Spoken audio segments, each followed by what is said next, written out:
Sot në Helsinki temperaturat kanë arritur deri në -19 gradë Celsius.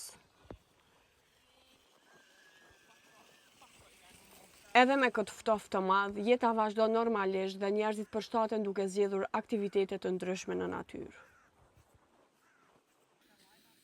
Disa njerëz zgjedhin të rrëshqasin me saja nëpër parqe apo në zona të mbuluara me borë. Ky aktivitet është i thjeshtë, por shumë i dashur, sidomos për familjet me fëmijë, sepse sjell argëtim dhe në ditët më të ftofta.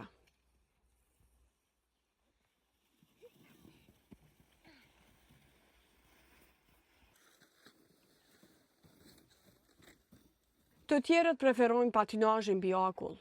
Liçenet e ngrira dhe zonat e posaçme për patinazh mbushen me njerëz që shijojnë lëvizjet dhe sportin në natyrë, pavarësisht temperaturave të ulta.